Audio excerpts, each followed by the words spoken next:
Shalom Aleichem. Bapak Yahweh memberkati saudara sekalian. Saya bisa minta tolong membacakan ayat supaya saya tidak salah-salah ya. Baik saudara, pagi hari ini saya akan menyampaikan materi. Saudara tahu itu bacanya apa? Ruach HaKodes. Satunya Satan ya, Ruach HaKodes dan Satan. Saya akan tunjukkan kepada saudara tentang bagaimana penipuan Satan yang selama ini kita sama-sama bisa lihat saudara. Yang pertama kita akan lihat, ini kok nggak jalan.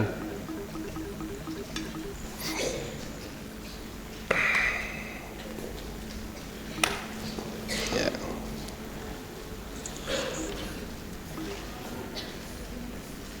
Kalau kita perhatikan huruf atau teks Ibrani itu sangatlah unik saudara. Karena huruf Ibrani itu sekali lagi bukan hanya hurufnya saja, tetapi dia juga punya piktograf atau gambar. Huruf tapi berbentuk gambar ya. Bukan hanya piktograf, tetapi dia juga punya angka gematria. Nah inilah dengan angka gematria ini kita bisa tahu tentang nama Yeshua yang sebenarnya. Ada orang yang memanggilnya dengan Yahshua, ada yang memanggilnya dengan Yahusua, ada yang memanggilnya dengan Yahusa. Orang kadang bingung saudara, sing bener sing di, yang betul itu yang mana. Tapi kalau kita mau melihat angka gematrianya, baru kita akan tahu yang sesuai dengan nama Yahweh itu hanya satu, Yeshua HaMashiach ya. Jadi ini huruf-huruf Ibrani saudara. Nah begitu juga dengan simbolnya ya. Tetapi kalau kita lihat bukan hanya simbol, tetapi huruf Ibrani itu bisa dirangkai saudara. Seperti Ruach HaKodes, Satan itu bisa dirangkai ya. Saya ambil contoh misalkan ini ya, Ruach HaKodes, Yohanan 14 ayat 26 dikatakan, tetapi jikalau penolong itu turun, dia akan menolong kamu. Roh Kudus itu ia adalah Bapa yang akan mengirimkan kamu ya, dan memberikan kekuatan, memberikan bimbingan, memberikan tuntunan dan sebagainya. Nah sekarang coba kita lihat saudara, Ruach HaKodes itu huruf Ibraninya secara kuno atau ancient Hebrew itu seperti apa. Nah saudara lihat di situ ada di bawah tulisan Ruach HaKodes itu ada huruf-huruf Ibrani kuno. Sekarang kita pisahkan saudara huruf Ibrani kuno ini. Nah, kalau kita mulai lihat di sini ada pemimpin, ada menyatukan dua materi yang terpisah, ada melindungi atau memagari, kemudian ada lihatlah, perhatikan dan seterusnya. Maka jika Ruach HaKodes itu disatukan, tiap huruf memiliki arti. Seorang pemimpin yang menyatukan dan melindungi, memperhatikan dan memberikan pertolongan, rela turun mengatasi batas kematian dan kehidupan, menghancurkan dosa. Itu kalau di satu-satu saudara memiliki arti seperti itu. Yang jelas Ruach HaKodes atau Roh Kudus itu sebagai penolong di saat kita menghadapi kesulitan apapun. Ya. Kemudian kita lihat Satan. Satan kalau kita baca di dalam huruf Ibrani itu ada 3, Shin, Tet, Nun, itu Satan. Ya, seperti kalau kita lihat di dalam kitab suci ada kata iblis, ya, kata iblis itu sebetulnya Satan, saudara. Kita bisa lihat di dalam Yakobus 4 ayat 7. Ya, saya minta tolong dibaca Yakobus 4 ayat 7. Yakobus 4 ayat 7. Oleh karena itu tundukkanlah dirimu kepada Elohim, lawanlah si Satan, maka dia akan melarikan diri daripadamu. Nah, di situ dikatakan lawanlah Satan. Tidak boleh kita bertahan, saudara. Tapi kita harus melawan. Tapi kebanyakan, jujur saja, yang terjadi bukan melawan. Bahkan ada orang yang mengatakan, oh setan kok dilawan. Tidak bisa setan dilawan. Justru kitab suci mengatakan setan harus dilawan. Sekarang kita akan baca di dalam Maseslihim atau Kisah Rasul pasal 16 ayat 16.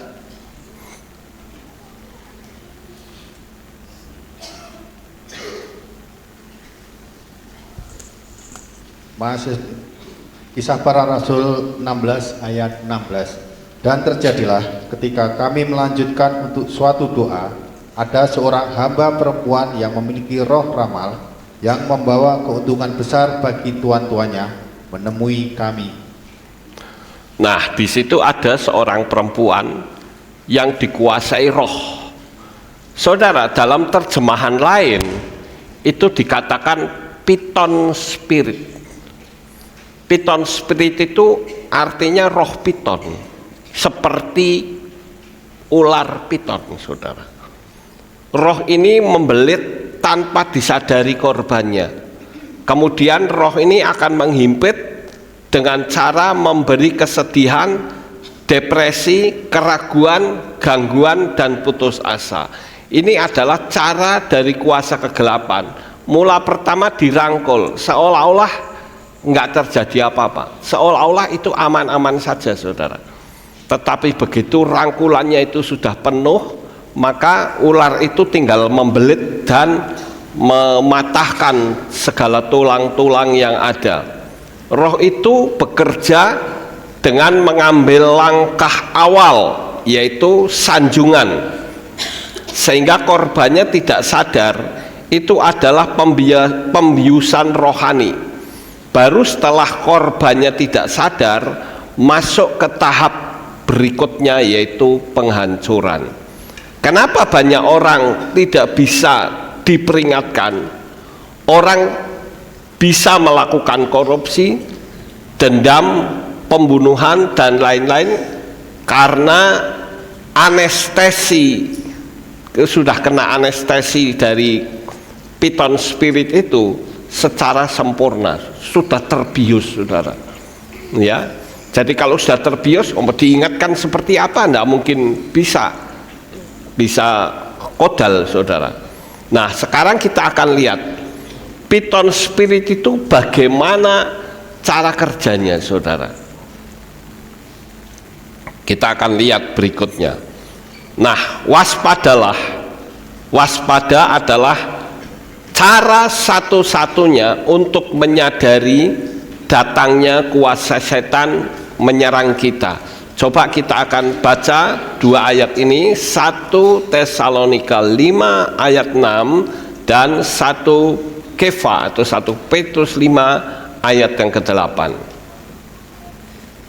1 Tesalonika 5 ayat yang ke-6. Jadi kemudian kita jangan sampai tertidur seperti juga orang-orang yang lain. Sebaliknya kita harus berjaga-jaga dan sadar. Saudara lihat, tipu dayanya itu ternyata kalau saya pelajari sangat banyak sekali, saudara. Sekarang kita akan coba untuk cocokkan, ya. Apakah tipu daya itu ada yang menguasai saya atau tidak? Yang pertama, ini monitornya susah sih enggak kelihatan, jadi saya lihat yang sana. Satan bertanduk merah, ini tipu dayanya saudara. Orang mengatakan atau banyak orang mengatakan Satan itu bertanduk merah, padahal firman Tuhan katakan di dalam Yesaya 14 itu adalah bintang timur yang jatuh, menyamar sebagai malaikat terang. Dia datang dengan kelembutan yang mematikan. Contoh misalnya, kita sudah kuat nih imannya, sudah ibadah dengan setia, sudah melayani, kemudian ada seseorang yang datang kepada kita dengan cinta, sehingga terjalinlah hubungan kasih, mengakibatkan apa? Kawin. Setelah kawin dilarang ibadah. Mau nurut atau tidak? Biasanya kebanyakan orang itu nurut, saudara. Ya udahlah, daripada aku sudah, karena aku sudah jadi istri, ya udahlah saya tak mengikut suami saja. Sehingga orang itu meninggalkan Tuhan melalui perkawinan. Nah, ini salah satu cara membelit dari kuasa kegelapan, saudara. Atau dengan kasus yang lain, misalnya kedudukan atau jabatan. Kuasa kegelapan menghendaki supaya kalau kita mau naik pangkat, naik kedudukan, naik jabatan, harus ada satu syarat, yaitu meninggalkan imanmu.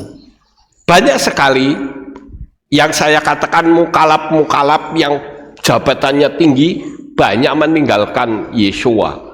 Karena apa? Karena iming-iming jabatan, saudara. Jadi jabatan setinggi apapun itu tidak perlu kita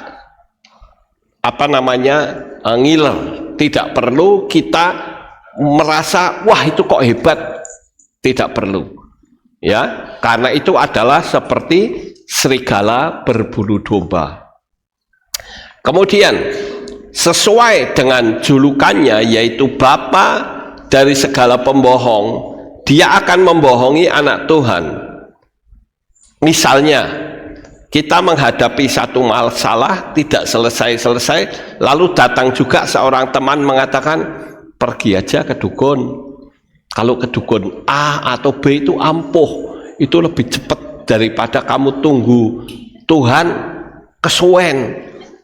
Yang penting kamu kan tetap setia, yang penting kan kamu tetap ibadah, yang penting kan kamu tetap berbakti di kehilat. Sekali-sekali kan nggak apa-apa.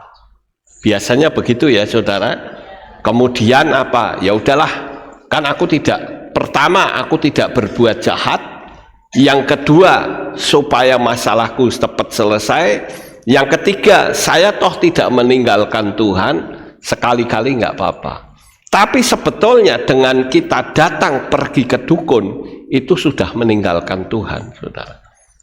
Atau sekali waktu kita stres, oh nggak usah ke dukun lah, sekali-kali kita ke bar, ya, kita minum-minum di sana, ya, nggak apa-apa sekali-kali. Kalau sekali-sekali kan nggak apa-apa gitu. Kira-kira boleh nggak, saudara? Ya pasti tidak boleh, saudara.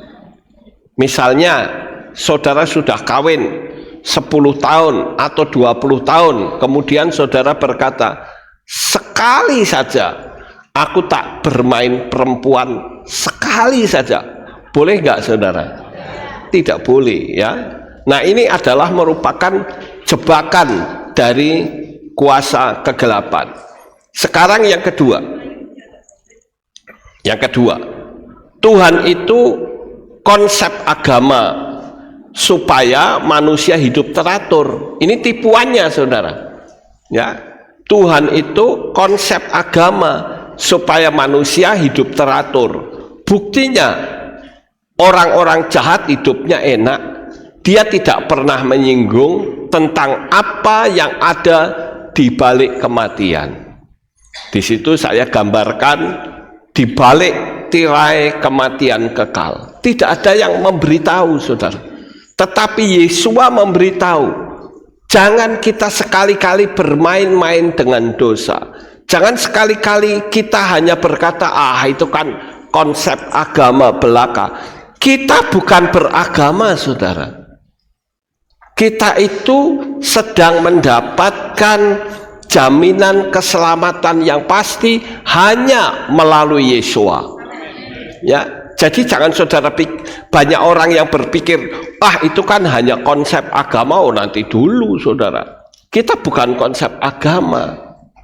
Ya, kita itu sedang belajar supaya hidup kita berkenan di hadapan Tuhan. Kemudian yang ketiga, tipuan yang ketiga seperti apa? Yaitu salib memiliki kuasa yang besar. Nah, saya pernah nonton film yang judulnya Exorcist, juga film Dracula, saudara. Itu yang pendetanya, ya, atau pastornya itu membawa salib. Ketika membawa salib, itu setan lari, saudara. Sehingga orang berpikir, wah kalau begitu berarti salib itu kuasanya besar. Apakah betul salib itu membuat setan lari? Tidak, setan itu tidak takut sama salib. Tapi setan itu takut dengan kuasa darah Yesua. Ya, ada juga dulu saya masih mendoakan, ya, seseorang yang ada di desa saya, saudara. Ada suami istri yang punya anak, anaknya nangis terus. Ternyata dia ambil kitab suci diobat-abitke, ya, diobat-abitke, katanya supaya setannya pergi. Ternyata setannya nggak pergi, saudara. Malah justru ketika dia sedang nangis dikatakan, kalau kamu tidak mau berhenti, tak panggilkan Om Lukas lu ke sini. Malah berhenti, saudara. Ya, tapi sebetulnya yang membuat setan itu takut bukan nama Lukas, tapi nama Yesua yang ada di baliknya. Amin, saudara. Ya, ada banyak sekali. Saya berulang kali berurusan dengan dunia setan, saudara.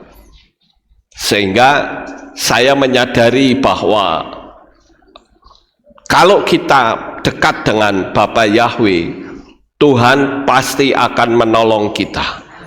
Ya, ini adalah tipuan-tipuan dari kuasa kegelapan.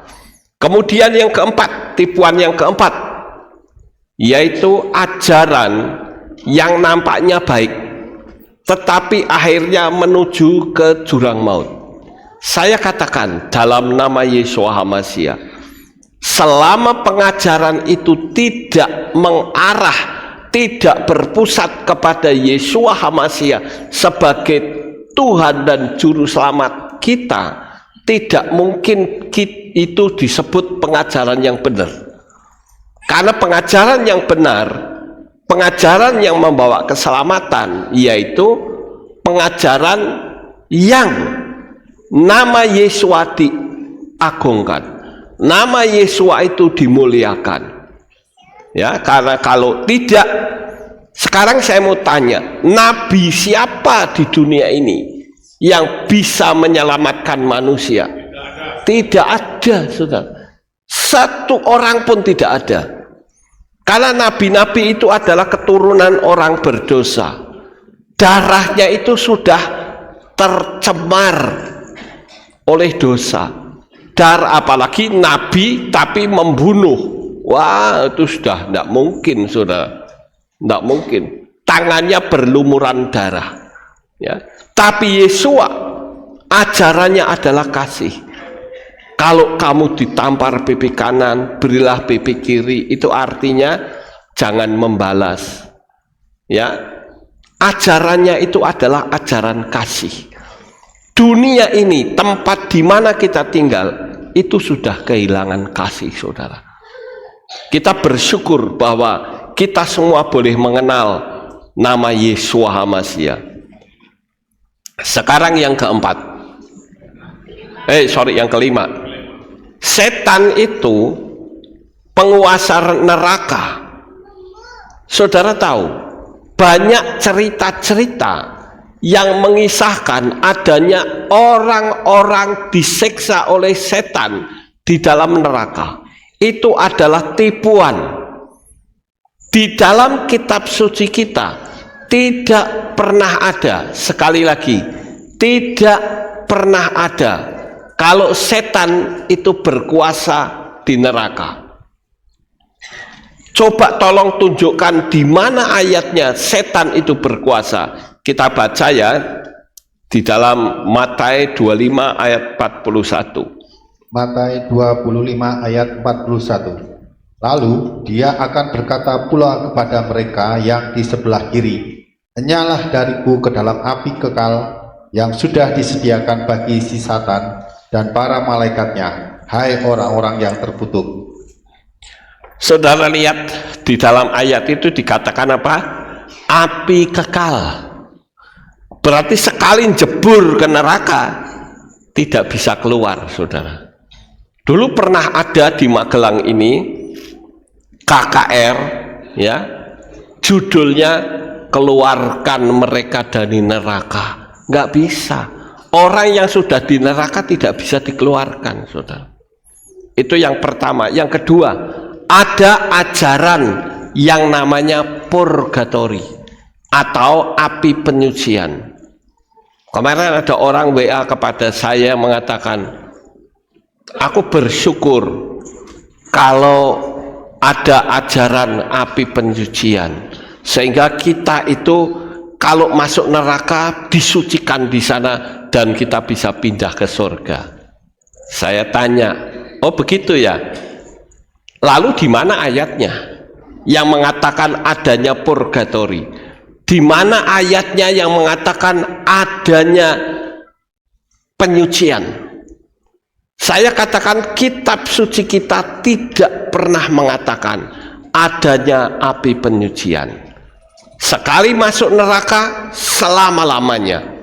Saudara harus sadari itu.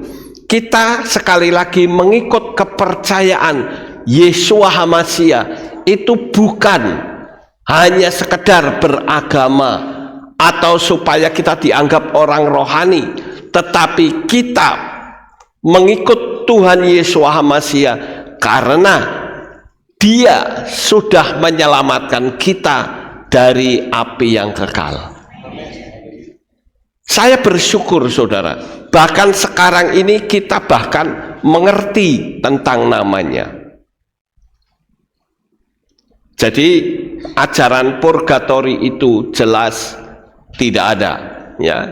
Kemudian penipuan berikutnya, yang keenam, setan itu dapat membaca pikiran. Kata orang, saudara, hati-hati loh, kamu berpikir begini. Saya katakan setan itu tidak bisa membaca pikiran manusia. Yang bisa membaca pikiran manusia itu hanya Bapa Yahweh di dalam Yeshua HaMashiach. Kita lihat ketika Yeshua berjalan bersama murid-muridnya, bahkan ketika dia akan dijebak oleh ahli Taurat dan orang Farisi, Yeshua sudah tahu. Tapi setan itu tidak tahu. Yang dia lihat adalah gerak tubuh, ya. Yang dia lihat adalah gelagat manusia.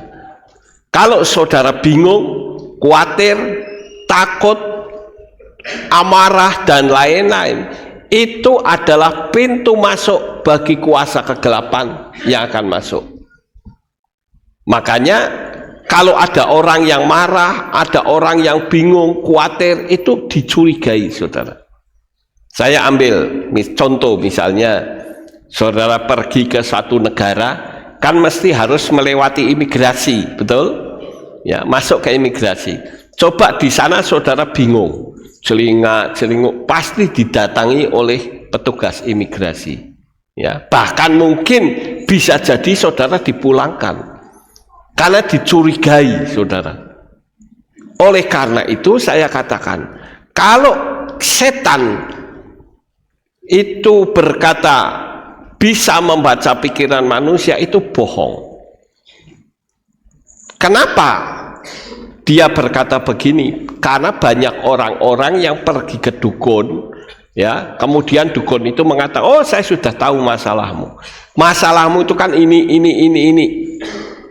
Itu bukan, saudara, bukan mengerti, tetapi dia itu melihat peristiwa apa yang pernah terjadi di dalam dunia itu. Dia memonitor hidup kita, ya. Jadi kehidupan kita itu dimonitor oleh kuasa kegelapan. Coba kita baca beberapa ayat.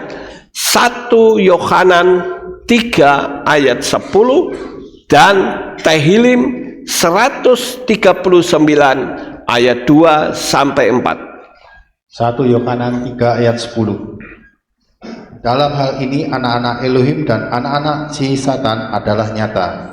Setiap orang yang tidak berbuat keadilan dan yang tidak mengasihi saudaranya, dia tidak berasal dari Elohim. Kemudian Tehillim atau Mazmur 139 ayat 2 sampai 4. Engkau mengenal ketika aku duduk dan ketika aku berdiri, engkau memahami pikiranku dari jauh. Engkau menyelidiki ketika aku pergi dan ketika aku berbaring, dan mengenal semua jalanku, karena tidak ada perkataan pada lidahku, ya Yahweh. Lihatlah, engkau telah mengetahui semuanya. Nah, itu kata pemazmur, yang mengetahui semuanya siapa? Bapa Yahweh, saudara. Dia tahu semua, bahkan dia bisa mendeteksi hati kita yang paling dasar. Apakah kamu hatinya itu dekat dengan Bapa Yahweh atau tidak? Bisa saja Petrus membohongi teman-temannya yang lain dengan berani mengatakan, sekalipun aku harus masuk penjara, aku tidak akan menyangkal engkau. Tetapi Yesus mengatakan, sebelum suara shofar atau pergantian waktu jaga yang terakhir, kamu sudah menyangkal aku 3 kali. Yesus tahu, saudara, ya. Kemudian tipuan berikutnya. Nah, tipuan ini banyak yang kejebak, saudara. Tipuan ini banyak yang kejebak, yaitu apa? Siapa yang tidak vaksin itu adalah suatu kebodohan.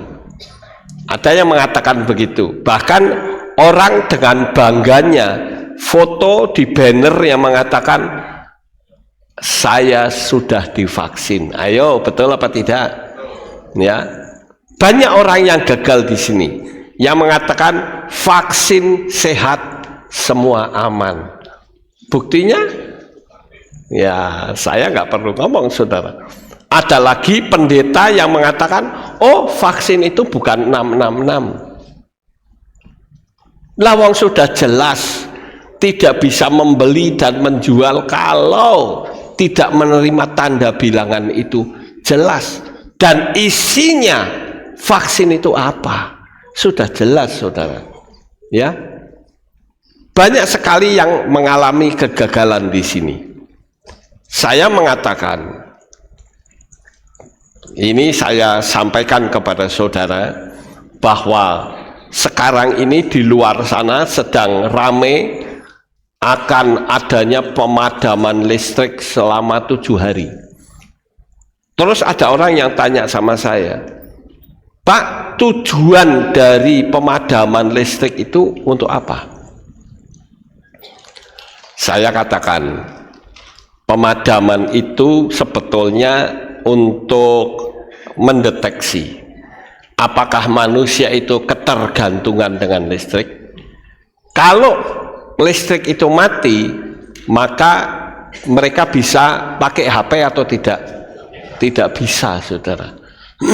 Saya katakan, pemadaman itu sebetulnya nantinya bukan 7 hari, ya, bukan 7 hari, tetapi selama-lamanya, kecuali Nah ini saudara, kecuali yang mau jadi member Triple Six maka akan disambung kembali.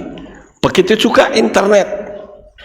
Saya katakan semua akan diambil, baik HP, listrik, koneksi satu dengan yang lain. Jangan harap bisa berkomunikasi dengan keluarga yang berada di luar negeri. Mustahil, saudara. Sekali keluarga saudara tinggal di luar negeri, tidak bisa nyambung kembali. Kalau peristiwa ini sudah terjadi, ya sudah selesai. Hidup mulai sekarang dipersiapkan, yaitu menghadapi kehidupan primitif tanpa komunikasi, streaming, dan lain-lain. Masih bersyukur saudara bisa mengikuti streaming seperti sekarang, tetapi pada akhirnya nanti akan diambil.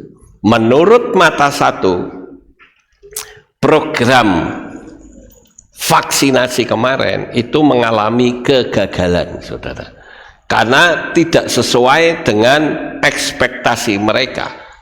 Karena mereka adalah akan melakukan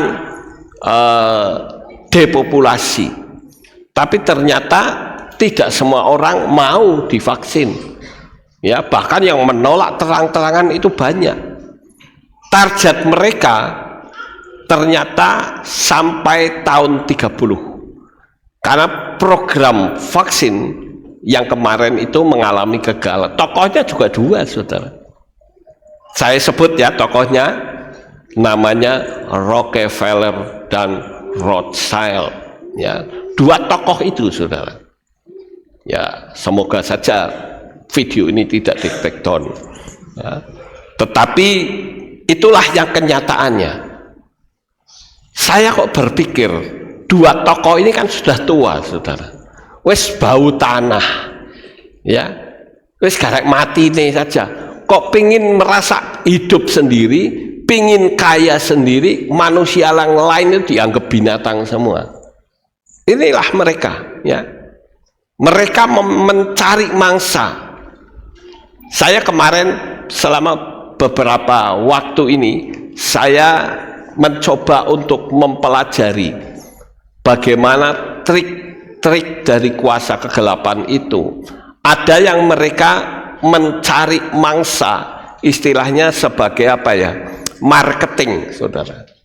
Marketing, kalau mereka berhasil akan mendapatkan 8M, ya. Barang siapa membocorkan saudaranya yang memberontak melawan si Mata 1 akan dapat 8M. Coba perhatikan, nantinya siapapun dalam keluarga, makanya kitab suci kan mengatakan akan ada saudara yang menyerahkan saudaranya yang lain.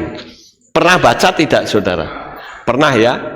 Jadi nanti keluarganya bisa menyerahkan anaknya, bisa menyerahkan istrinya, bisa menyerahkan orang tuanya. Itu peristiwa apa?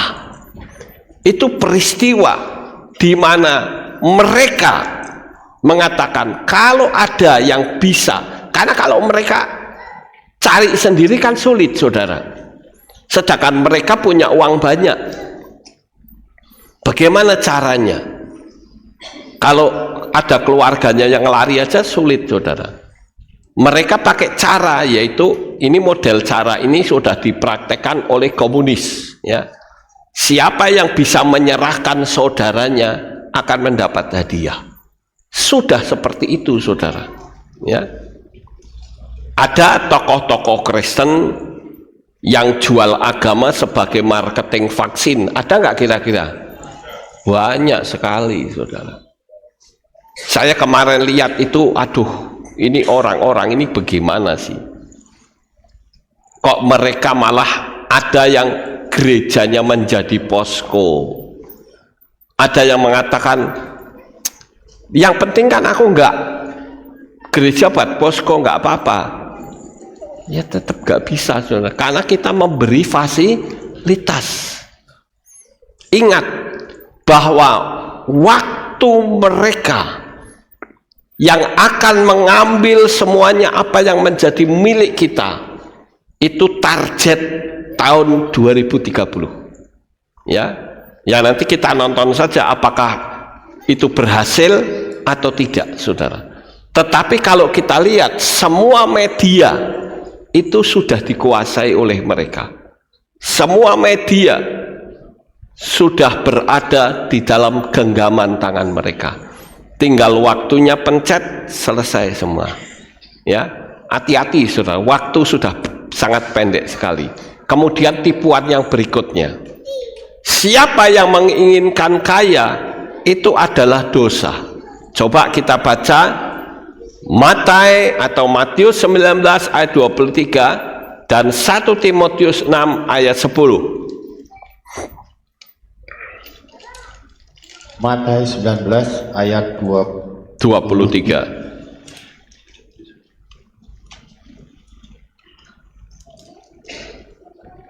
Dan Yesus berkata kepada para muridnya, sesungguhnya aku berkata kepadamu, bahwa seorang kaya akan dengan susah payah masuk ke dalam kerajaan Samayim.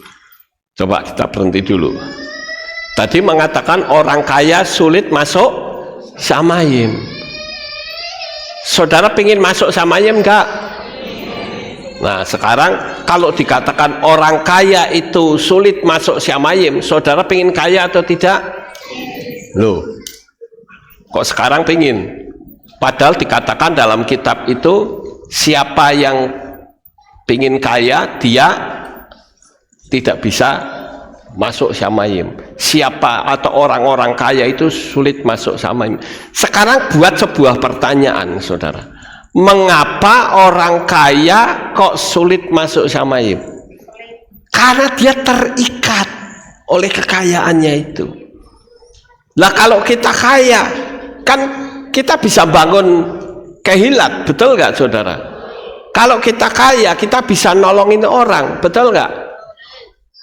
Jadi yang salah itu bukan kayanya. Kenapa Yesus mengatakan begini? Karena kebanyakan orang yang kaya itu jadi balelo, saudara. Waktu miskin dekat sama Tuhan, tapi waktu sudah kaya seneng sama orang, anaknya brodol pirang-pirang, ya banyak sekali, di setiap provinsi harus ada istrinya. Lagi piye saudara?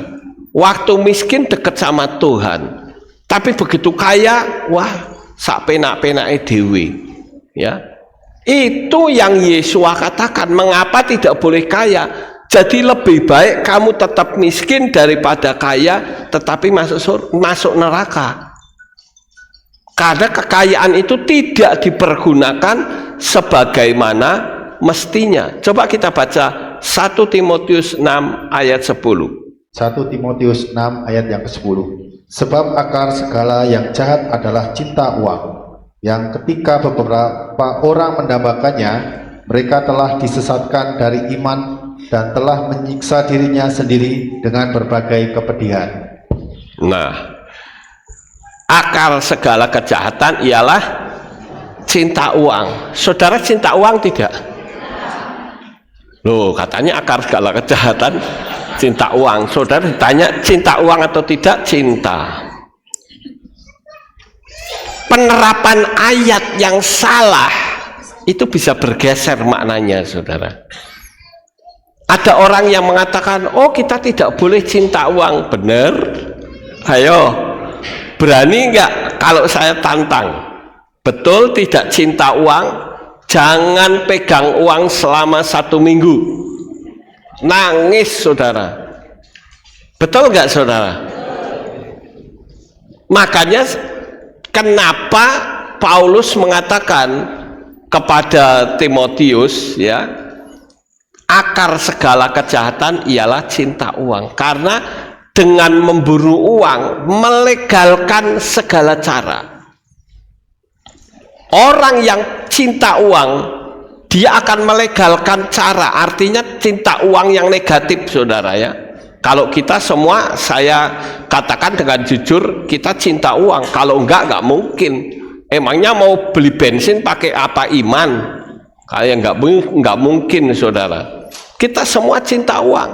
Tapi kalau uang itu dipergunakan untuk hal-hal yang tidak benar, nah itu yang salah. Ya. Misalkan uang itu dipakai untuk ya semau-maunya kehidupan kita, itu salah. Tapi semua kita kalau mau jujur, kita semua cinta uang, saudara. Makanya ada pendeta-pendeta yang mengatakan, oh nggak usah kasih perpuluhan itu gini, itu omong kosong semua, bohong semua. Apa yang kitab suci tulis harus kita praktekkan. Kalau kita tidak mengembalikan perpuluhan, itu sama saja hutang pada alam semesta, bayarnya lebih besar, saudara. Juga orang yang cinta uang tapi berpikir negatif, uang itu dipergunakan untuk hal-hal yang tidak baik. Tapi kita, saya katakan, bahkan saya mengatakan, saudara bawa uang nggak ke gereja ini? Bawa, nggak mungkin tidak membawa, saudara. Itu artinya cinta uang tidak? Cinta uang. Coba kalau saudara tidak cinta, sama seperti orang yang tidak cinta, itu mau didekati sama orang yang tidak cinta nggak? Tidak, pasti, saudara, ya. Pasti tidak, saudara. Ngapain kamu deket-deket sama saya? Aku nggak cinta sama kamu. Lah kalau cinta uang, ya kita mau deket dengan uang. Makanya saya tanya kepada saudara, nggak usah munafik. Semua orang yang pergi ke gereja atau ke hilat mesti bawa uang, nggak ketang Rp1.000. Betul nggak, saudara? Ya, itu artinya cinta. Nah, sekarang kita lanjut. Tipuan yang berikutnya, ada banyak sekali penipuan-penipuannya, ya.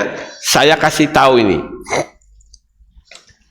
Jangan mempermasalahkan nama Yahweh. Orang Yahudi saja tidak berani mengucapkannya.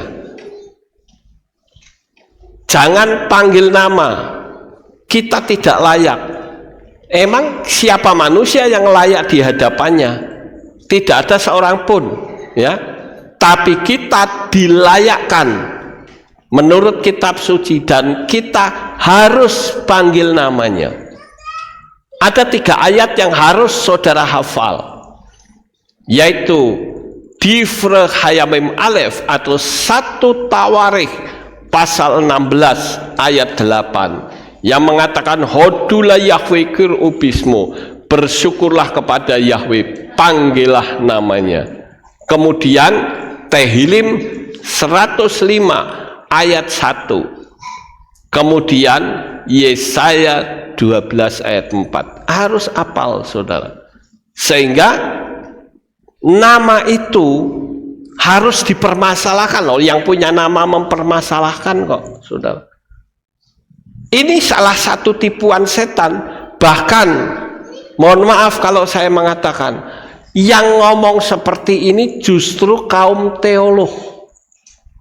Kaum teolog, orang-orang yang katanya sudah pakai toga, ya, sudah diwisuda jadi S1, S2, S teler, ya, S mambo. Mereka yang mengatakan tidak perlu panggil nama Yahweh. Tanya saja ke gereja-gereja seluruh Magelang, kenapa kok kamu tidak memanggil nama Yahweh? Kamu tahu nggak Tuhan kita namanya Yahweh? Mereka pasti mengatakan jangan ikut-ikutan Alef Tao. Sehingga dengan demikian apa? Ya sudah, mereka panggil nama siapa? Ya saudara tahu sendiri, panggil nama sesembahannya suku Quraisy, saudara. Jadi kita harus mengerti bahwa Tuhan itu mau namanya dipanggil. Ada lagi yang mengatakan Tuhan itu dipanggil apa saja nurut. Saya sudah pernah tayangkan kepada saudara, ya, bahwa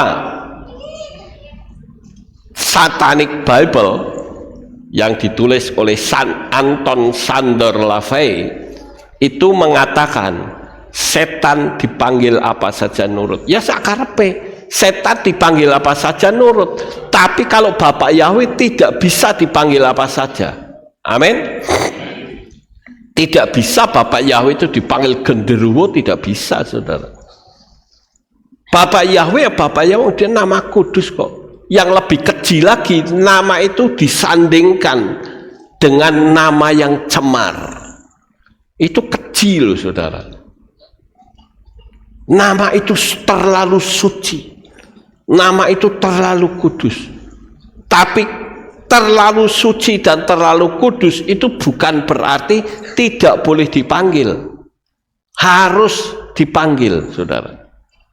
Sama seperti misalnya jangan memanggil nama Yahweh sembarangan. Misalnya untuk dagelan itu tidak boleh. Untuk sumpah itu tidak boleh, ya. Nah, sama seperti dilarang merokok sembarangan atau membuang sampah sembarangan. Dilarang membuang sampah sembarangan. Kalau dilarang membuang sampah sembarangan, itu sampah boleh dibuang nggak? Boleh. Cuman jangan sembarangan. Misalnya di kasur, misalnya nggak boleh. Ya. Misalnya di got, nggak boleh. Harus di tempat sampah. Artinya kata sembarangan ini harus kita pahami. Ya, itulah kemauan Bapak Yahweh. Sekarang saudara, nah ini di banyak kehilat, ya banyak yang melakukan ini, saudara. Perempuan tidak boleh melayani. Coba kita baca 1 Timotius 2 ayat 11 dan 12. Mereka pakai acuan ayat ini, saudara. 1 Timotius 2 ayat 11 sampai 12. Biarlah seorang istri belajar dalam ketenangan, dalam segala ketundukan. Dan aku tidak memberi izin kepada seorang istri untuk mengajar ataupun menguasai suami. Tetapi sebaliknya, dia harus berdiam diri. Sekarang ayat ini yang ngomong siapa? Halo? Coba sekali lagi tolong dibaca, Ruli. Ayat yang ke-11, biarlah seorang istri belajar dalam ketenangan, dalam segala ketundukan. Dan aku tidak memberi izin kepada seorang istri untuk mengajar ataupun menguasai suami. Tetapi sebaliknya, dia harus berdiam diri. Yang ngomong itu Paulus, saudara. Tidak semua ucapan Paulus itu berarti mesti benar. Nanti dulu kita buat pertanyaan, saudara. Mengapa perempuan tidak boleh mengajar? Alasannya apa? Karena rupa-rupanya perempuan pada masa itu, ya, kalau dia diberi kesempatan mengajar di kehilat misalnya, nanti di rumah pun dia menguasai suami, ngerti? Menguasai suami, ngerti nggak, saudara? Jadi akhirnya jadi timbul kurang ajar, sehingga tidak boleh mengajar. Harus seperti itu. Juga ada ayat yang mengatakan perempuan tidak boleh pakai make up. Apa kebetul? Kenapa tidak boleh, saudara? Tidak boleh perempuan mengepang-epang rambut. Ada kan ayatnya? Saya mau tanya, kenapa kok tidak boleh? Ada bapak ibu yang rambutnya dikepang di sini? Ada pasti, ya.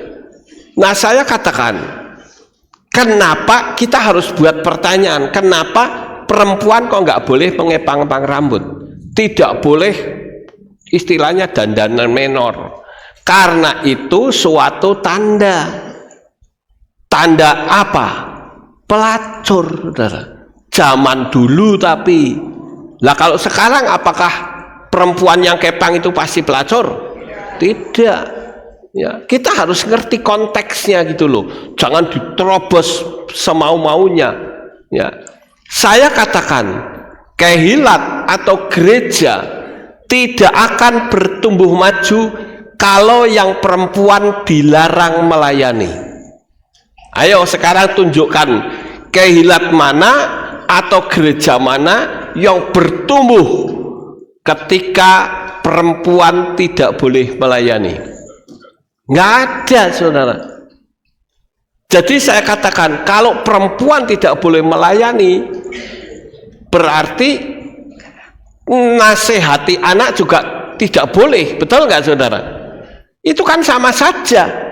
Nasihati anak dengan khotbah di mimbar sama nggak? Sama. Cuman kalau khotbah di mimbar itu resmi, kan gitu, saudara. Ada apa namanya? Ada kehilat, ada tempatnya, ada mimbarnya. Padahal kitab suci mengajarkan bahwa seorang tua itu harus mendidik anak-anaknya. Tidak disebut di situ harus lelaki, tidak. Ya. Maka banyak orang yang bertanya, di kehilat A, kehilat B kok tidak boleh? Yaitu terserah gembalanya. Kalau dia mau menerapkan itu, saya katakan tidak mungkin kehilat itu maju. Nggak mungkin. Sekarang saya mau tanya lagi, misalnya ada satu kehilat, yang laki goblok kabeh, saudara, yang pinter itu perempuan, gimana? Karena perempuan itu tidak boleh, ya wes, sing goblok wes sing ngajari. Nggak pada wae orang pinter diajari orang goblok, ya bagaimana, saudara? Ya, harus kita tahu, saudara. Apalagi ada ayat yang mengatakan orang kalau datang bulan tidak boleh datang ke bait suci. Kan ada ayatnya, saudara. Ayo sekarang ada nggak orang yang pergi ke kehilat dalam keadaan datang bulan? Ada, saudara. Apa perlu diperiksa satu-satu? Kan tidak, saudara. Kan tidak, iya toh. Sekarang alasannya apa? Kok perempuan tidak boleh pergi ke bait suci? Kenapa, saudara? Zaman dulu dengan zaman sekarang itu beda. Zaman sekarang itu sudah ada pembalut, lah zaman dulu belum. Lah kalau pergi ke bait suci, ya ketes-ketes, saudara. Betul nggak, saudara? Nah itu najis menurut firman itu betul. Daripada kamu ngotori bait suci, ora usah ibadah, kan gitu. Ngerti nggak, saudara? Ya, harus ngerti apa maksudnya itu. Jangan main jerambahuyah, ngawur kalau kayak gitu, ya. Jadi sekali lagi saya katakan, kalau ada di KPI ada, ya, di KPI maupun di kehilat-kehilat lain ada seorang perempuan yang tidak boleh memimpin, ada, ya silahkan saja. Tapi saya katakan tidak mungkin maju kehilatnya, ya. Apalagi sekarang ini sedang balapan sama setan. Ada orang yang menginjil, dia bertobat, tapi yang bertobat ini laki-laki. Karena perempuan tidak boleh melayani, dia tidak boleh membaptis, saudara. Sehingga orang itu jadi semakin binasa. Tidak boleh, wong saya perempuan tidak boleh. Saya ngomong sopo, saudara. Ini Paulus ngomong seperti itu harus ngerti. Kenapa kok bicara seperti itu? Kemudian selanjutnya, saudara. Nah, patung harus dimusnahkan. Ayo kita baca Semot 20 ayat 4 sampai 5. Ada ini konsep patung tidak boleh ada. Ini ajaran sesat, saudara. Semot atau Keluaran pasal 20 ayat 4 sampai 5. Jangan membuat patung bagimu yang menyerupai apapun di langit, di atas, atau apapun yang ada di bumi. Coba kita baca 4-nya saja ya. Dibaca ayat 4-nya saja. Saya ulangi. Ya. Keluaran 20 ayat yang keempat. Jangan membuat patung bagimu yang menyerupai apapun di langit, di atas, atau apapun yang ada di bumi, di bawah, atau yang ada di dalam air, di bawah bumi. Nah, sampai di sini ayatnya sampai di sini berhenti sampai di situ. Berarti patung Raja Wali boleh tidak? Tidak boleh menurut ayat itu loh ya. Tidak boleh. Patung ikan boleh enggak? Patung ular boleh enggak? Enggak boleh. Karena ayat itu, betul enggak? Tapi coba dilanjut ayatnya. Ayat yang kelima atau berikutnya, jangan bersujud kepada mereka dan jangan melayani mereka, karena akulah Yahweh Elohimmu, Elohim yang cemburu, yang memperhitungkan kesalahan bapak kepada anak-anak, kepada generasi yang ketiga dan kepada yang keempat, kepada mereka yang membenci aku. Nah, ayat 5 dikatakan jangan sujud kepada mereka. Siapakah mereka yang dimaksud di sini? Patung, saudara. Berarti bikin patung boleh-boleh saja, yang penting jangan sujud. Ngerti saudara? Lah patung manekin, ngerti manekin enggak? Sing apa, tempat baju itu loh ya. Lah kalau ayatnya sampai 4 tok, berarti manekin harus dibakar. Ada yang mengatakan iya Pak, harus dibakar pokoknya. Ya, itu ngawur saudara. Baca ayat selanjutnya. Kalau sujud menyembah ya tidak boleh. Seperti dulu di belakang sini kan ada patung, betul nggak saudara? Nggak tahu tuh manekinnya siapa. Ya, ada yang menuduh Pak Lukas itu nyembah patung. Piye coba? Saya sedih terus terang saudara. Saya bahkan sampai mengatakan saya itu tidak pernah nyembah patung. Pastor itu banyak orang ya. Terus dia jawab apa? Iya tentu kalau ada orang tidak nyembah. Nah, jajal gerejanya sepi, mesti masuk ke dalam disembah. Waduh, capek deh ya. Jangan sampai kayak model Ustadz ini saudara. Itu kan ada berita dari FIFA ya. Karena disebut berhala, Ustadz robohkan patung Iron Man. Lah kok yang di sebelah kiri kok rawani di hancur ke, ayo. Jajal itu patung macan dihancurkan, dipukuli saudara ya. Walaupun kalau saya lihat patung-patung macan itu ada yang nggak mirip saudara, lucu-lucu patungnya ya. Ada yang patungnya itu macan sih macan bentuknya, tapi kepalanya degel gede ya, mulutnya lebar. Lampu itu dihancur ke, berani nggak ya? Jangan patung Iron Man dihancurkan saudara. Dalam dunia iman kita pun ada. Makanya tadi saya dikatakan saya dituduh menyembah patung. Ya sakarepmu lah. Kalau kamu mengatakan nyembah patung, ya wis ngono wae. Ya main bombong saudara. Ben lego. Ya. Daripada saya bilang, "Oh tidak. Ayo bae, maling orang mungkin ngaku maling." Mesti begitu saudara. Ya. Sekarang penipuan berikutnya. Ya. Nah, penipuan berikutnya adalah Casper si hantu baik yang selalu ramah dan ingin mencari teman. Saudara pernah nonton filmnya?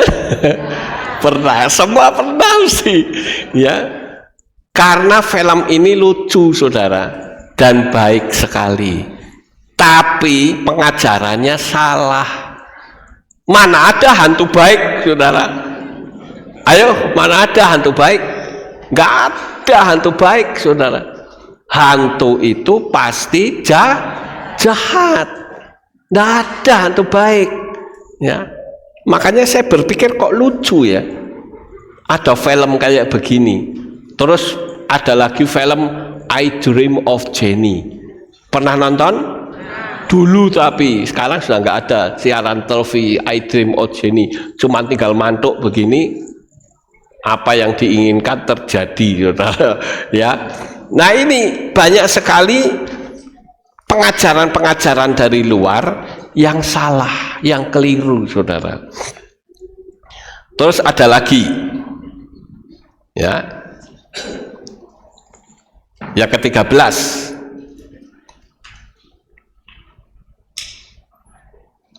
AI menjadi perantara untuk berbicara kepada orang yang telah mati. Coba kita baca ayatnya di dalam Wayikra atau Imamat 19 ayat 31.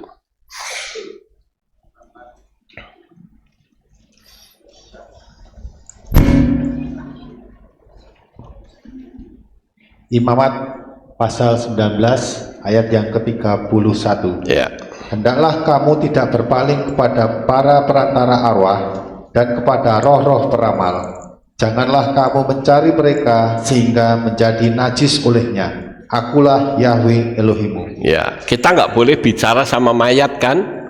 Nah, ini sekarang teknologi AI itu luar biasa, saudara. Ada satu program itu dimaksud untuk talk to the dead, atau berbicara kepada orang mati. Programnya namanya enggak usah disebut ya, nanti ikut-ikut lagi nyari malah ya, enggak usah disebut, saudara. Ya, ini begini, saudara. Ini ceritanya ada seorang perempuan yang motret neneknya. Neneknya difoto dari berbagai sudut sambil disuruh berbicara. Wes ngomong apa wae direkam. Kemudian itu melalui program yang tidak saya sebut tadi, ya, itu apa namanya, diunggah lalu diolah oleh AI. Pengolahannya itu dalam waktu 1 detik, ya. Ternyata neneknya itu bisa memberikan nasihat. Ini waktu sedang hamil, neneknya ngomong di AI, mengatakan, coba kamu ngomong, kamu kan seneng bicara, ngomong begitu sama bayinya, tempelkan. Terus ditempelkan gitu. Akhirnya bayinya lahir.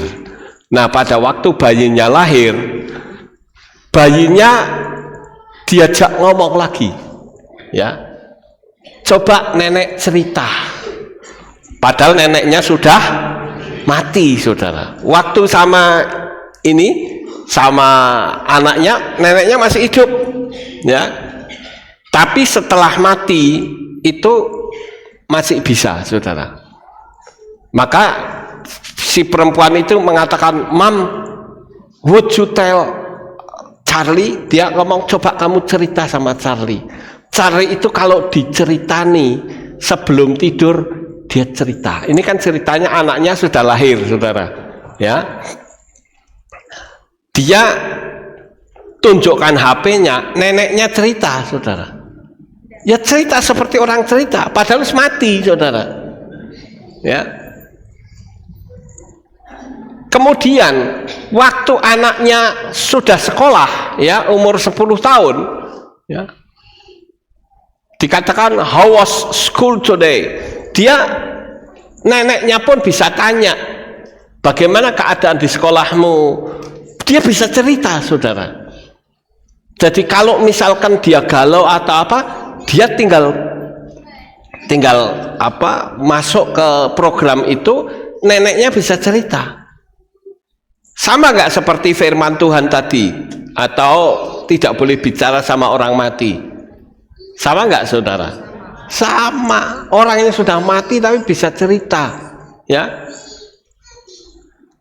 Nah, ini ketika dia sudah besar, anaknya bermain basket, neneknya juga masih bisa cerita tentang basket, Begitu juga pada saat dia mulai ya senang sama orang atau apa, neneknya bisa memberi nasihat, bisa memberi kata-kata yang baik. Itu kan menurut AI, saudara. Tapi sebetulnya itu penggenapan dari firman Tuhan, yaitu talk to the dead, atau bicara kepada orang mati. Apakah di sini AI-nya itu salah? Tidak, AI-nya tidak salah. Yang bikin program untuk program orang mati yang bisa berbicara itu yang salah. AI-nya sendiri tidak salah, dia pengolah kok. Dia mengolah, sama seperti Facebook. Facebook itu ibarat pisau, saudara, yang dipakai untuk mengiris sayuran, dipakai untuk masak. Tapi Facebook juga bisa dipakai untuk mengolok-olok orang, bisa juga untuk memecah belah. Jadi Facebook itu ibarat pisau, saudara. Di tangan orang baik dia akan menjadi baik, di tangan orang jahat itu menjadi jahat. Ya, Facebook juga bisa menginspirasi. Sama seperti saudara ingat lagu Kubur yang kosong bukan berarti, itu saya yang ngarang, saudara. Itu saya yang ngarang, tapi yang bikin lagunya itu AI, saudara. Jadi AI bisa nyanyi untuk Tuhan nggak? Bisa. Lagu itu bagus nggak, saudara? Bagus, saudara. Wong saya saja sing bikin itu tuh seneng. Haleluya, Yahweh kita sudah menang. Itu kan karangan saya, saudara. Tapi yang bikinkan lagunya AI. Ya, AI-nya nggak salah. Jangan sampai mengatakan AI itu jahat. Ya.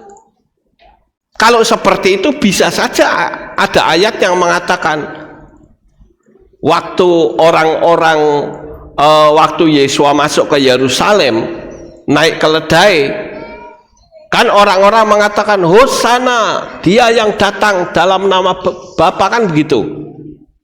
Terus ahli Taurat dan orang Farisi suruh mereka diam. Yesus mengatakan, kalau mereka diam, batu-batu akan bersuara, batu-batu akan berteriak. Jadi batu pun bisa berteriak. AI itu saya anggap batu, dia tidak punya nyawa kok.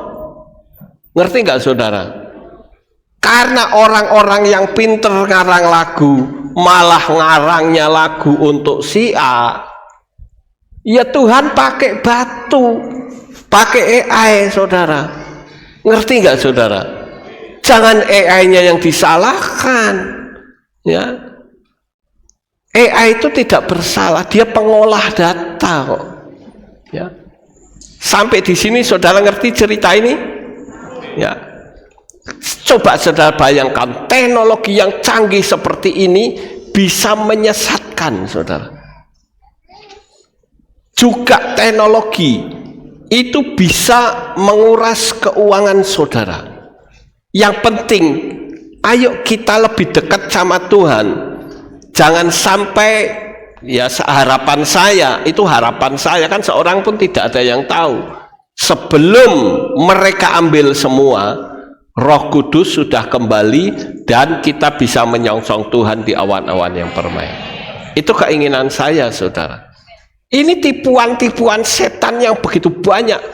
Kalau saudara ada yang menemukan penipuan-penipuan lain, silahkan tulis di komen, ya. Kan saya bisa salah, saudara. Karena saya merenungkan ini, lama sekali, ya, tipuan-tipuan setan.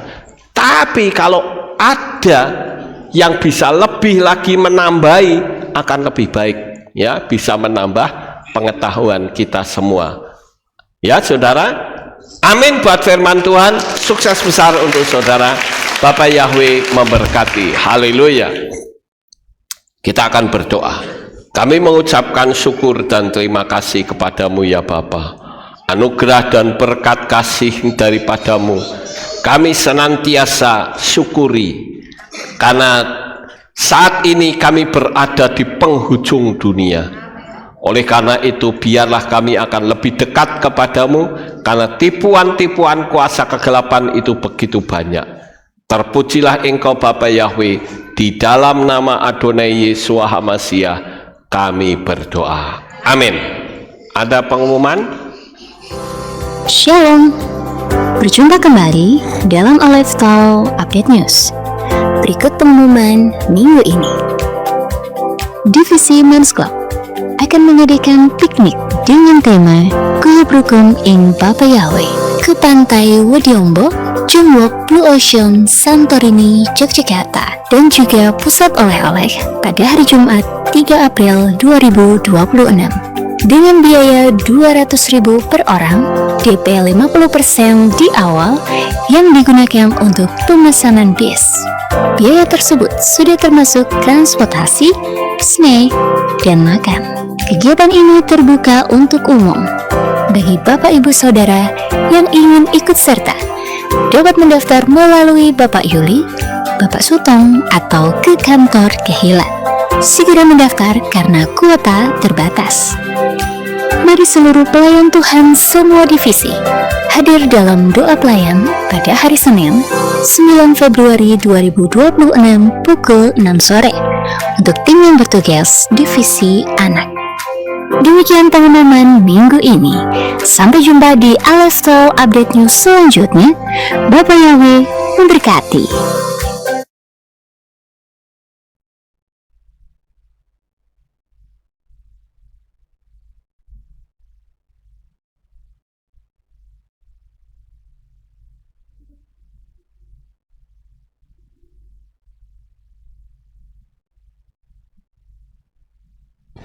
Tes. Ya, saudara, karena sudah tidak ada pengumuman, kita akan akhiri kebaktian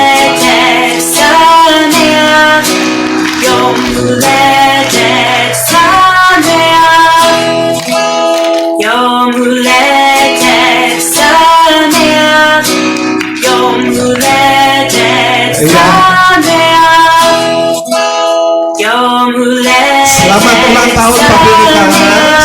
Ya, haleluya. Ini adalah sesuatu yang luar biasa, Bapak Ibu.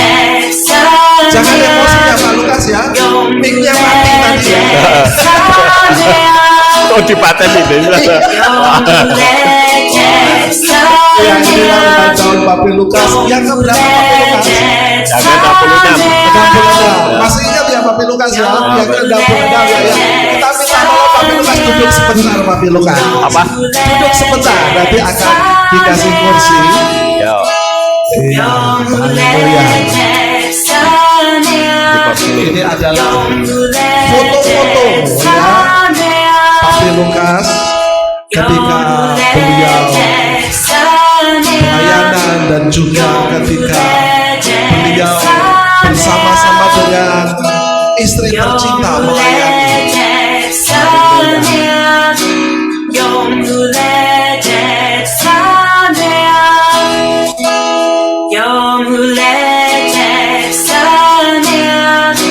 Masih ingat Pak Lukas foto-fotonya ini di mana? Ya, ada yang ingat, ada yang tidak.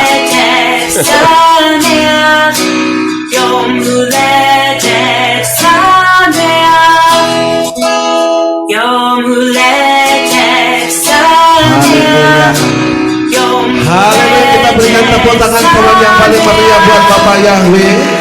Karena pada hari ini Bapak Lukas dengan berusia 66 tahun, dan saya percaya ini satu usia yang cukup luar biasa. Dan saya percaya juga pada tahun ini Bapak Lukas akan diberikan kado yang spesial, kado yang istimewa dari Bapak Yahweh. Amin Bapak Ibu. Nanti kita akan berdoa bersama-sama.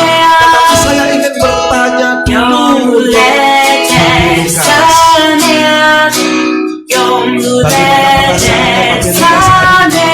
hari ini? Ya, Ya perasaannya bersyukur sama Tuhan.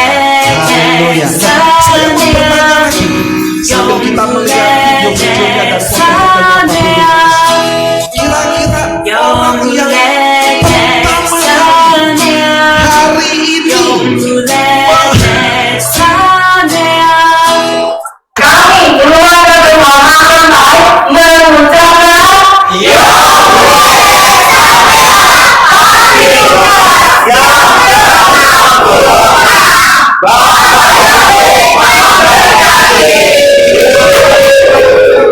Nah, Bapak Ibu, saya mau bertanya dulu kepada Papi Lukas. Orang yang pertama kali memberikan selamat di hari yang bahagia ini kira-kira siapa tadi, Bapak? Ya itu saya.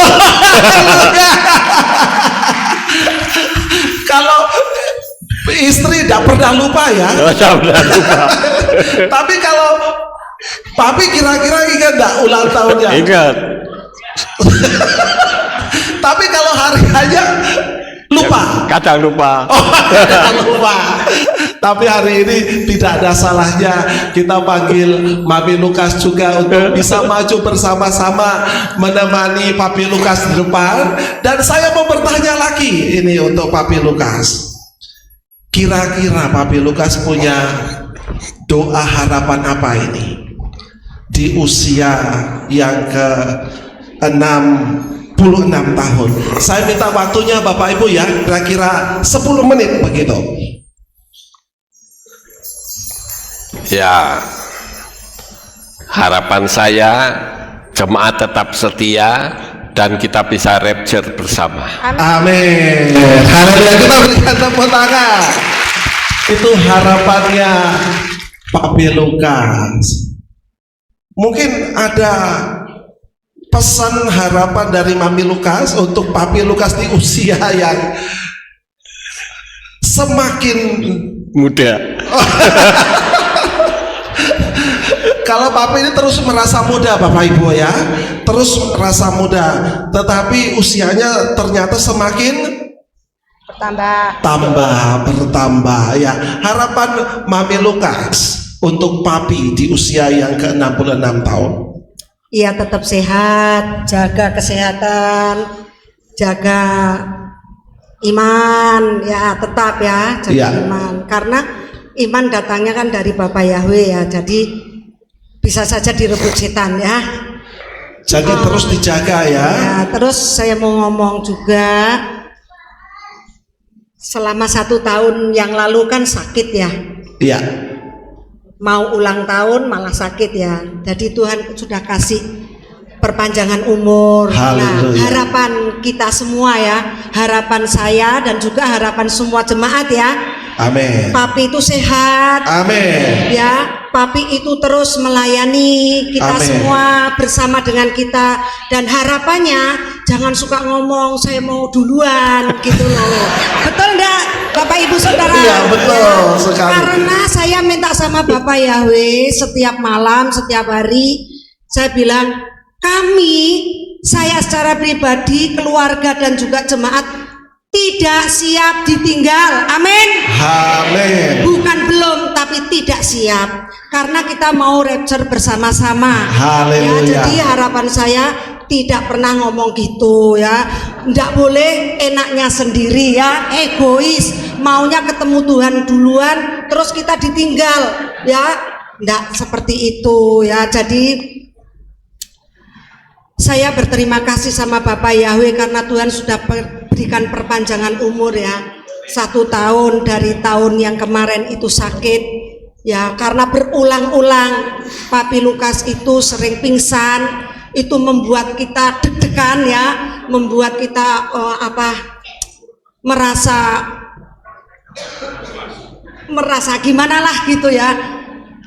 Karena memang kita tidak siap untuk ditinggalkan Papi Lukas. Iya, Dan betul percaya bahwa Papi Lukas itu dipanjangkan umurnya bersama-sama dengan kita menyongsong Tuhan di awan-awan yang permai. Amin. Haleluya, kita berikan tepuk tangan buat Bapak Yahweh. Haleluya. Dan juga Papi Lukas yang hari ini berulang tahun. Nah, sebelum saya lanjut, saya akan memberikan kesempatan untuk jemaat Tuhan. Yang pertama yaitu Ibu Setiono hadir ya. Iya. Yang akan memberikan ucapan harapan yang pertama. Dan yang kedua, saya minta dari anak muda Misael yang akan memberikan pesan harapan untuk Papi Lukas. Ibu, saya minta ya waktunya ya, ini mewakili jemaat. Jarang-jarang kita mendengar suaranya.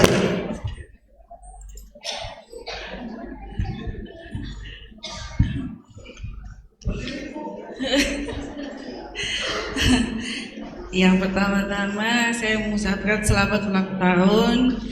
Bapak Yahweh selalu memberkati. Amin. Sehat terus, panjang umur. Amin. Kita selalu bersama-sama, tumbuh dalam iman, Amin. tetap kuat di dalam iman. Maaf, saya jadi ingat Pak Setiono.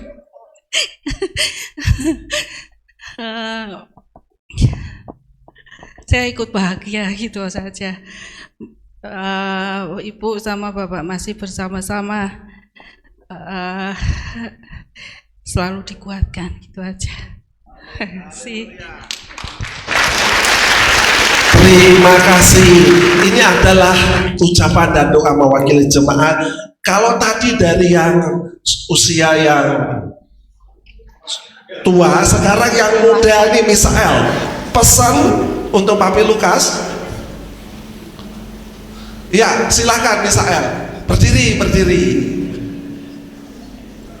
Ya, selamat ulang tahun untuk Pak Lukas, semakin setia melayani Bapak Yahweh, panjang umur, selalu mendapat kesehatan dan juga terus membimbing jemaat di KPI Alif Tahu Magelang.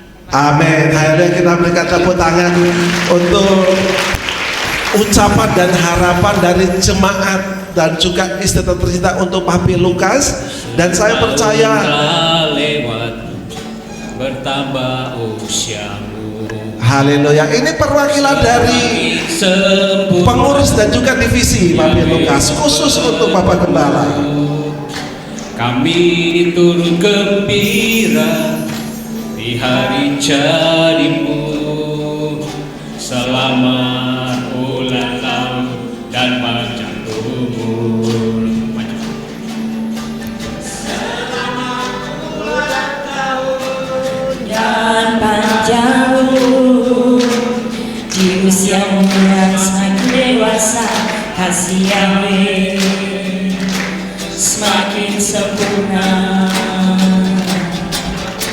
Selamat ulang tahun dan panjang umur.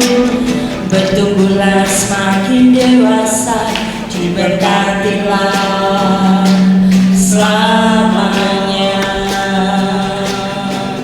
Diberkatilah selamanya. Iya, haleluya. Ini adalah perwakilan dari divisi dan juga pengurus khusus untuk Bapak Gembala hari ini. Dan saya minta bantuannya Bapak Gembala bisa berdiri. Ibu Gembala mungkin bisa memberikan, monggo silahkan pilih, ada anggur, ada jeruk, ada leci juga. Kira-kira kesukaan dari Papi Lukas apa ini Ibu? Duren? Tidak ada. Oh, leci ya. Sebentar. Cherry ya. Saya minta bantuannya Papi Lukas bisa berhadap-hadapan dengan Mami Lukas. Ya, Mami Lukas bisa memberikan kata-kata yang paling romantis, ya, khusus hari ini untuk Papi Lukas, dan bisa diberikan buahnya sebagai tanda ucapan cinta.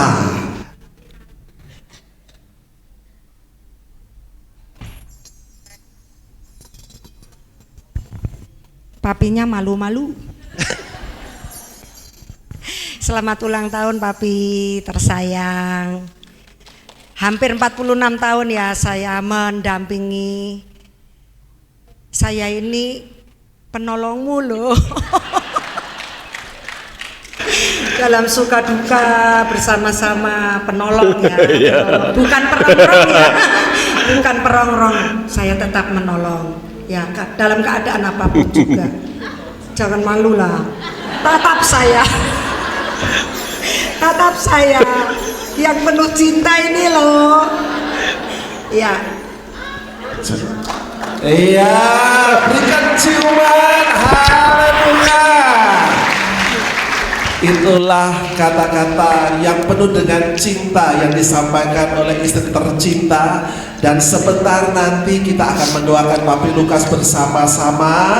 Untuk itu saya minta Pak Harto ini adalah jemaat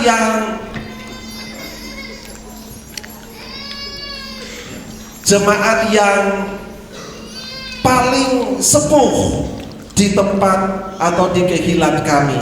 Untuk itu saya minta bantuannya Pak Harto bisa maju ke depan. Kita akan berdoa bersama-sama dengan jemaat. Dan juga ini ada kado ya dari pengurus dan juga divisi untuk Bapak Gembala.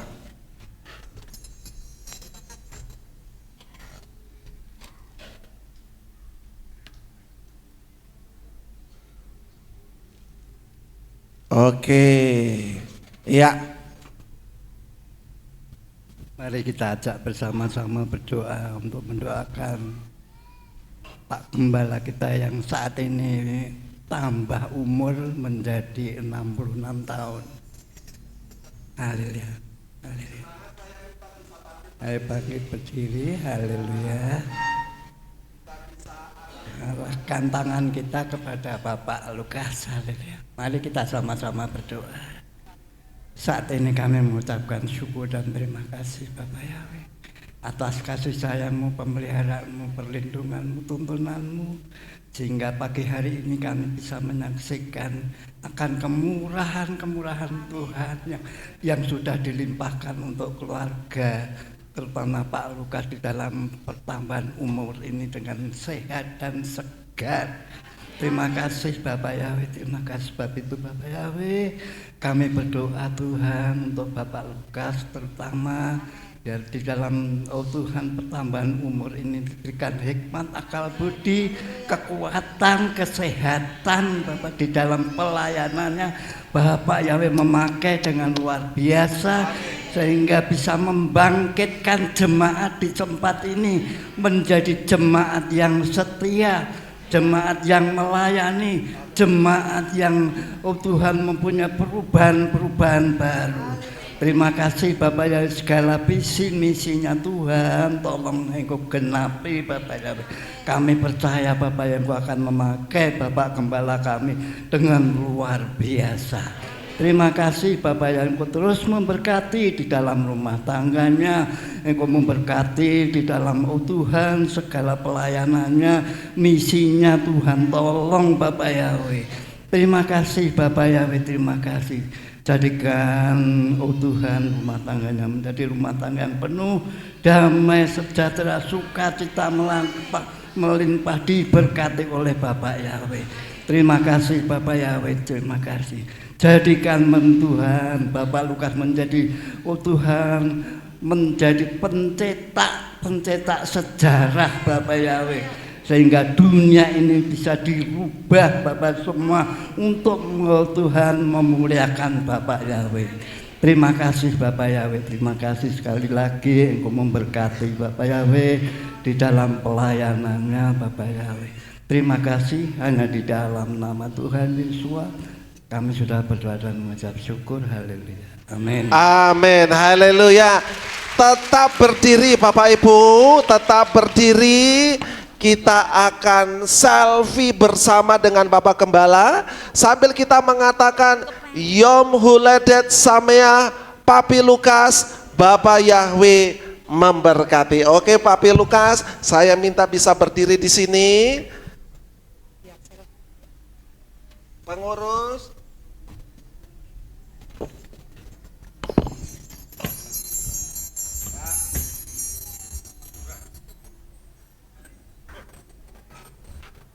Oke.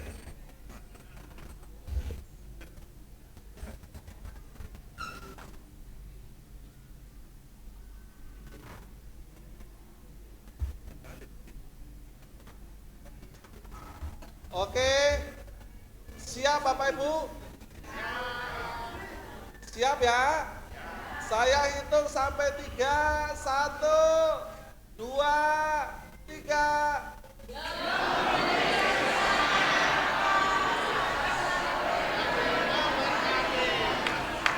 Ya, berikan tepuk tangan.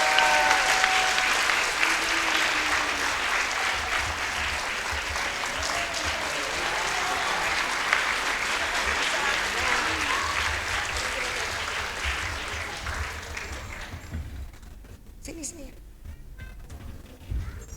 Silakan Bapak Ibu Saudara duduk kembali.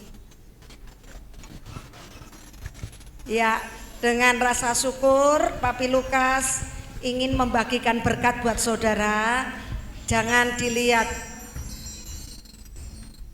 apa yang diterima, tetapi biarlah ini menjadi ucapan syukur Papi Lukas. Ya, saudara akan dibagikan berkat pada saat ini. Mungkin Papi mau ngomong apa? Nah, saya cuma mau memberitahu, tidak mengira ada perayaan ulang tahun ini, saudara. Saya cuma hanya mengucapkan terima kasih karena saya katakan bahwa saya itu tidak ada apa-apanya tanpa jemaat. Ya, jadi kalau jemaat sampai sekarang masih setia, itu satu anugerah dari Bapak Yahweh. Karena banyak jemaat yang sudah meninggalkan kita, tapi hati saya tetap ada, ya, saudara ada di hati saya. Bahkan kalau saya ketemu Tuhan pun, saya katakan tolong mereka agar supaya tetap dikasihi, dalam arti mereka tetap setia, karena kesetiaan itu tidak gampang, saudara. Banyak tantangan, banyak rintangan, sehingga bisa saja kita terlewat, ya. Tapi saya sekali lagi mengucapkan banyak terima kasih kepada Bapak Ibu Saudara sekalian, juga keluarga yang sudah mendoakan saya, mendukung saya, ya. Semua tidak akan pernah terjadi sampai hari ini, apalagi setahun yang lalu saya nyaris dipanggil Tuhan, ya. Tapi saya tetap mengasihi saudara, baik yang masih tinggal maupun sudah keluar. Hati saya tetap mengasihi saudara semua. Terima kasih, Bapak Yahweh memberkati. Haleluya. Juga saya perlu ngasih tahu juga, mumpung lupa ya, untuk berterima kasih kepada para subscriber yang ikut streaming. Tanpa dukungan dari saudara, saya pun tidak akan bisa mendapatkan silver plate button. Terima kasih Bapak Ibu Saudara yang mengikuti streaming dari Keilat Aleph Tau. Amin.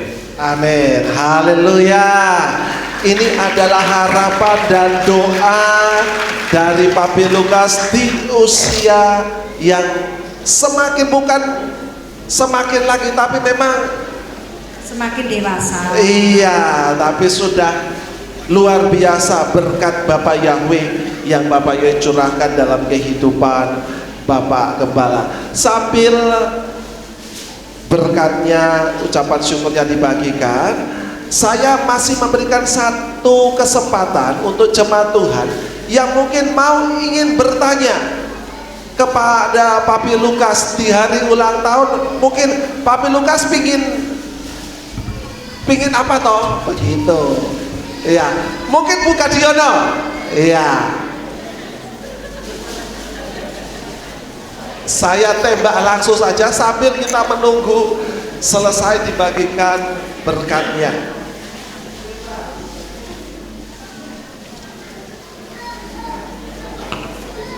Selamat ulang tahun kepada Bapak Lukas yang ke-66. Sehat selalu dan tambah bahagia di dalam keluarga, ngomong cucu-cucu bersama keluarga, dan tetap semangat karena itu adalah obat yang nomor satu, adalah semangat. Tidak usah minum obat karena iman itu adalah sudah obatnya, luar biasa. Bapak Yahweh selalu memberkati kepada keluarga Bapak Lukas. Saya akan bertanya apa ya? Tentunya Bapak Lukas senang sekali melihat anggota atau jemaat yang tambah banyak, dan mudah-mudahan, tidak mudah-mudahan, cepat kehilat yang akan datang lebih besar dan tambah banyak yang jemaat yang menyembah Bapak Yahweh. Karena itu adalah keinginan kami semua, Pak. Jadi bagaimanapun juga kehilat itu adalah kebanggaan yang menyembah Bapak Yahweh. Terima kasih, Pak. Jadi tolong cepat jadi, karena anugerah Bapak Yahweh menyertai kita semua dan dana-dana akan bertambah untuk membuat kehilat ini. Terima kasih Bapak, selamat ulang tahun. Terima kasih ya Bu. Ya, terima kasih. Salam juga untuk Bapak Gadiono, selamat ulang tahun ya. Betul, ternyata. Selamat ulang tahun ya untuk Bapak Gadiono yang mendengarkan streaming ini ya. Yang ke-76, ya beda 10 tahun ya. Bapak Yahweh berkati Pak Gadiono ya. Halo Pak Gadiono. Ya. Oke, ini adalah harapan dari jemaat dan saya percaya Bapak Yahweh akan selalu mendengarkan dan Bapak Yahweh juga yang akan selalu memberkati kita semuanya pada siang hari ini. Untuk itu saya mengajak Bapak Ibu semuanya bisa bangkit berdiri dan Bapak Gembala bisa tutup di dalam. Semua sudah mendapat surat? Semua sudah? Belum. Belum biar semua. Cek. Saya mau tanya satu ya Pak Lukas. Ya selama ini kan habis Papi Lukas pulang dari rumah sakit, kita ada ngajak Papi supaya olahraga ya. Maka terbentuklah jalan-jalan pagi. Ya, ini saya mau tanya, manfaatnya banyak enggak kok ini untuk jalan-jalan paginya itu? Oh, manfaatnya banyak. Ya, banyak ya. Jadi, di samping sehat juga bisa lihat pemandangan-pemandangan. Ya. Bisa lihat rumah-rumah jemaat. Bisa lihat juga rumah-rumah jemaat. Ya, itu ya. Keinginan kita kadang nanti kita bisa kunjungi ke tempat jemaat ya, di mana nanti kita bisa maksudnya nongkrong di situ gitu ya. Ya, itu aja sih. Maafkan kami dari tim mungkin pencari rute, kadang jalannya naik turun, kadang Papi Lukas juga ya capek juga, tapi dia seorang pejuang. Saya bersyukurnya dia seorang pejuang, jadi ora popo isik kuat gitu. Saya bersyukur Papi Lukas pejuang yang hebat ya. Haleluya, semuanya untuk Bapak Yahweh, amin. Hampir 10 km ya, pernah ya. Ya hebat ya, hampir 10 kuat ya.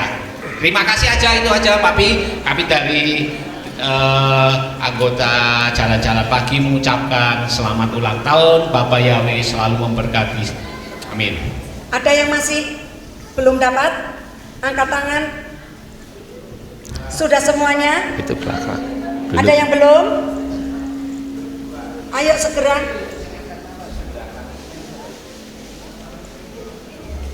Ya, angkat dulu tangannya. Dilihat ya, dilihat.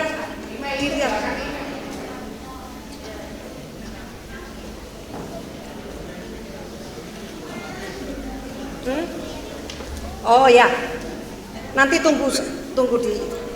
Ya, terima kasih.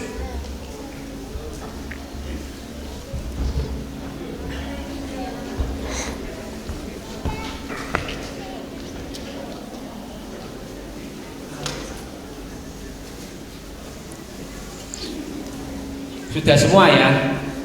Oke, ya. Silakan Pak Lukas tutup dalam doa berkat ya. Mari Bapak Ibu kita bangkit berdiri, kita tutup dalam doa. Terima kasih Bapak Yahweh, kami bersama-sama telah mendengarkan firman-Mu, bahkan banyak anak-anak-Mu yang sudah memberikan dukungan doa, baik mereka yang ada di tempat ini maupun yang ikut streaming. Tuhan, Engkau berkati mereka dengan berkat-Mu yang berkelimpahan. Sebentar mereka akan pulang, Tuhan jaga lindungi peliharakan mereka sampai di rumah dengan selamat. Pertemukan kembali pada jam-jam ibadah mendatang. Terima kasih Bapak Yahweh, di dalam nama Adonai Yeshua HaMashiach kami berdoa. Mari kita angkat tangan kita dan kita akan terima berkat Kohanim. Haleluya. Yefare keka Yahweh wa yismereka.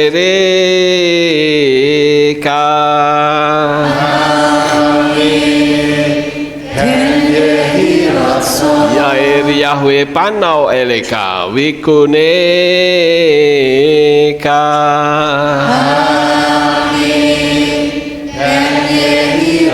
Yisa Yahweh panau eleka we Hashem leka shalom.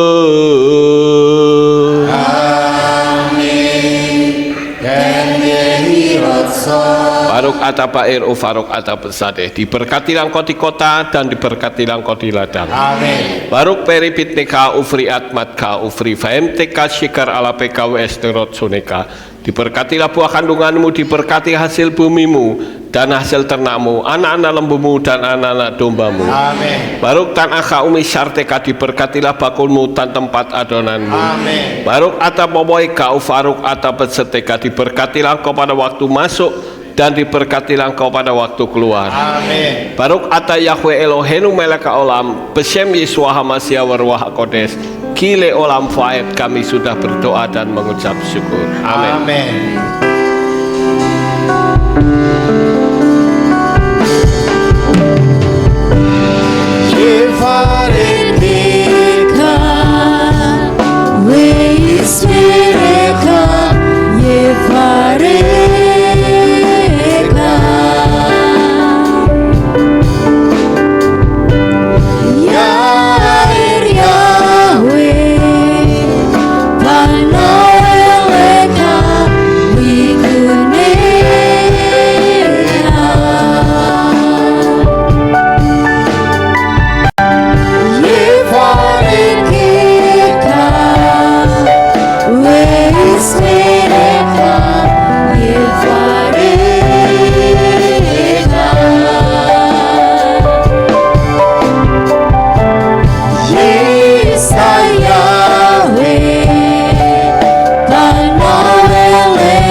Selamat pulang, Bapak Yahweh memberkati kita semuanya. Haleluya. Haleluya. Terpujilah Bapa Yahweh yang Maha Kuasa. Terima kasih atas kehadiran Bapak Ibu Saudara sekalian dalam ibadah bersama kami di Kehilat Alef Tau Magelang. Doa saya Bapa Yahweh memberkati dengan kesehatan yang sempurna, damai sejahtera dan berkat materi yang semakin melimpah. Kami menunggu kembali kehadiran Bapak Ibu Saudara sekalian pada jam yang tersedia.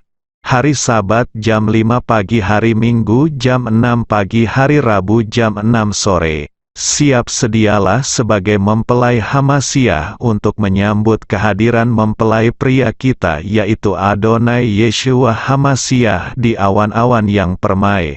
Amen lehitraot. Shalom, sampai jumpa kembali.